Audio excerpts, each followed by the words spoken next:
नमस्कार, मैं अमित। आप देख रहे हैं लाइव पब्लिक। आज बात करते हैं बिहार पे भाजपा के उन दो बड़े नेताओं का जो मौजूदा वक्त में सांसद हैं, लेकिन उनके टिकट पर इस बार खतरा मंडरा रहा है। सबसे पहली बात पटना साहिब से सांसद और बीजेपी के कद्दावर नेता पूर्व केंद्रीय मंत्री, पूर्व कानून और आईटी मंत्री रविशंकर प्रसाद की। रविशंकर प्रसाद का टिकट इस बार कट सकता है। उनके टिकट पर खतरा है कि 2024 में पार्टी उन्हें फिर से मौका दे। इसके पीछे सबसे ठोस वजह यह है कि बीजेपी में अगर उम्र वाला फॉर्मूला चल गया तो उनका टिकट कट सकता है, क्योंकि अगले साल आते आते वे 70 के करीब के नेता हो जाएंगे, यानी उनकी उम्र 70 साल हो जाएगा।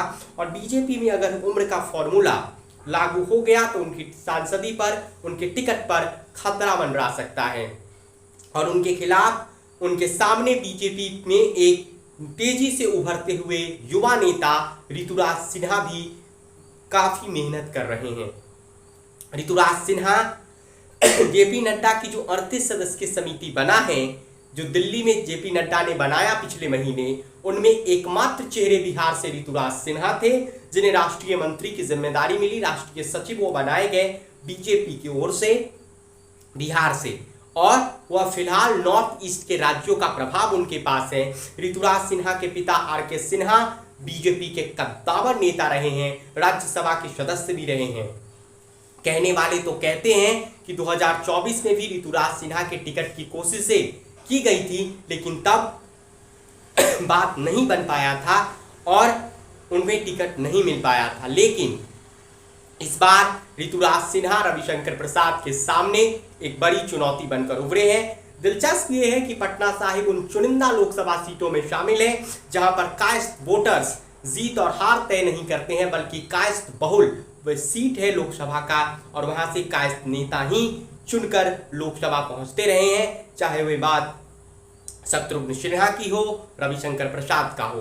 तो ऋतुराज सिन्हा भी कायस्थ जाति से आते हैं, इसलिए उनकी संभावना और बढ़ जाती है कि अगर उम्र वाला फॉर्मूला चला तो रविशंकर प्रसाद को खतरा हो सकता है। वैसे एक और दावेदार है पूर्व पीडब्ल्यूडी मंत्री नितिन नवीन का। वे भी एक युवा चेहरे हैं और एनडीए की पिछली सरकार में नितिन नवीन के जरिए, नितिन नवीन जैसे कई नए चेहरे बीजेपी ने स्थापित करने की कोशिश बिहार में किया था जब एनडीए की सरकार थी बिहार में, लेकिन वह कोशिश कामयाब नहीं हो पाया था। वो कोशिश जो थी, जिस उद्देश्य से किया गया था, उसकी पूर्ति नहीं हो पाई थी। लेकिन ऋतुराज सिन्हा रविशंकर प्रसाद के सामने एक बड़ी चुनौती है। ये कायस्थ बहुल लोकसभा सीट है। इससे पूर्व ये सीट विक्रमगंज के नाम से जाना जाता था, लेकिन ये सीट अब पटना साहिब के नाम से जाना जाता है और कायस्थ नेता ही इस सीट को जीतते रहे हैं। रविशंकर प्रसाद भाजपा से एक मजबूत व कद्दावर दावेदार तो हैं ही, लेकिन अगर उम्र वाला फॉर्मूला चला तो उनके टिकट पर खतरा है। ऋतुराज सिन्हा का जिस कद तेजी से बीजेपी में कद बढ़ा है और जिस तरीके से वो आलाकमान के करीबी है, आलाकमान के पसंद में शामिल हो गए हैं, ऐसे लगता है कि ऋतुराज सिन्हा का बारी आ सकता है 2024 के लोकसभा चुनाव में। बीजेपी उन्हें पटना साहिब से लड़ा सकती है। ये बीजेपी के लिए सबसे सेफ सीट मानी जाती है। पिछली बार रविशंकर प्रसाद ने कांग्रेस से उम्मीदवार रहे बिहारी बाबू यानी शत्रुघ्न सिन्हा को बुरी तरह से हरा दिया था।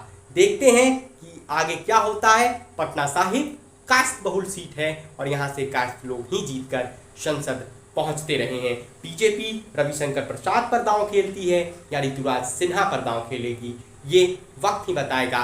लेकिन ऐसे कयासों का बाजार गर्म है। ऐसे अटकलें लग रही है कि रविशंकर प्रसाद का टिकट अगर कटा तो ऋतुराज सिन्हा एक मजबूत दावेदार बीजेपी की तरफ से 2024 लोकसभा चुनाव में हो सकते हैं। ये वीडियो आप लाइव पब्लिक पर देख रहे हैं, तो यूट्यूब पर देख रहे हैं तो चैनल को सब्सक्राइब करना ना भूलें, बल्कि हमें कमेंट करके ये बताइए कि रविशंकर प्रसाद और ऋतुराज सिन्हा में बेहतर उम्मीदवार कौन है पटना साहिब के लिए। और अगर ये वीडियो आप फेसबुक पर देख रहे हैं तो पेज को फॉलो करना ना भूलें। बहुत बहुत धन्यवाद आपका।